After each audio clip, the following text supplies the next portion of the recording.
So some of you might know my story. You know that I've been divorced for a little over a year and separated since about 2016.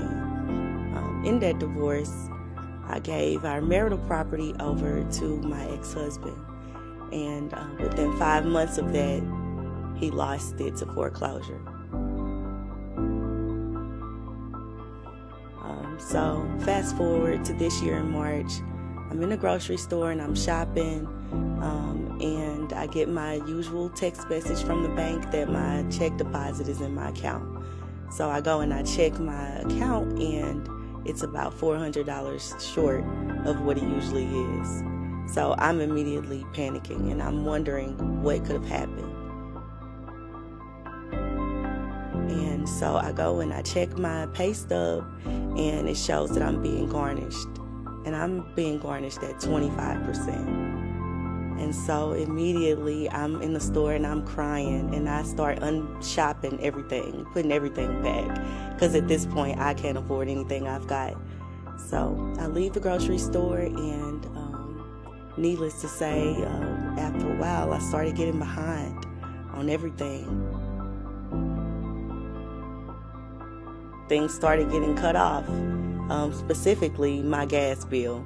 It got way too high, and they came and they cut it off on a Thursday morning. So that means no hot showers, we aren't able to cook, and now I really don't know what to tell my kids. I don't know what to say. So the next day, I'm kind of winging it. I'm giving them cereal. So Friday comes, and I go to work. And as I'm sitting at my desk, I'm getting text messages left and right. Netflix took this. Apple Music took that. Somebody else took this. And before I knew it, I'm overwhelmed.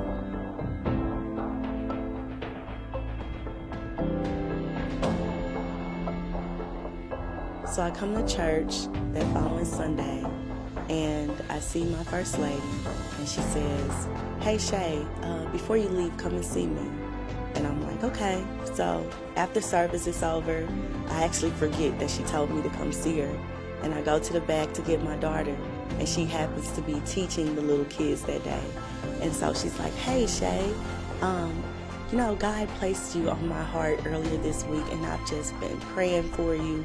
And he just placed it on my heart to give you this. I don't even know if you need it, but here you go. Please take it."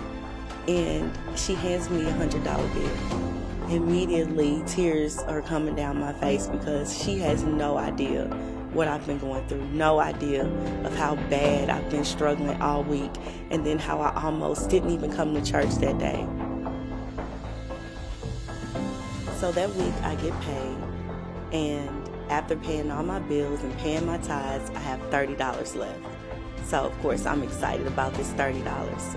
I do hair on the side, and that weekend I did someone's hair and got an extra $60 on top of that. So now I've got $90 extra after paying bills and after paying my tithes.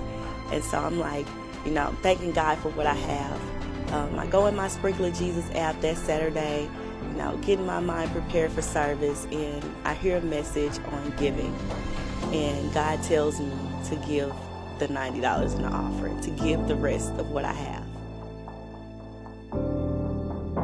So I take the money and I put it in the envelope and I seal it before I change my mind. And I come to church that day and I put the money in the offering. So later that day I get home and I get a text message from my First Lady, and she's like, "Hey, Shaye, are you at home?" And I'm like, "Yeah, I'm home." And she's like, "Well, I'm just going to drop by for a second." So immediately I'm thinking in my head, why would she be coming all the way from Lake St. Louis, all the way to Florissant to come see me? So she shows up to the door with a friend from the church, and they come in and they say, "Shaye, we just want to let you know how much we love you. The church family came together to give you this love offering, and we just really hope that it helps." So I wait till they leave to open what they've given me. It just looks like a slip of paper, and I open it up and it's a check. It's not just a check, but it's a check for over $1,300.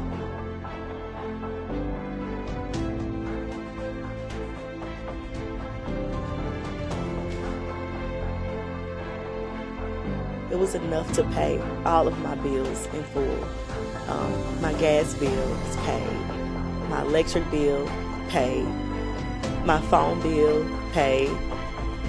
My internet bill paid. Everything. Nothing's behind anymore.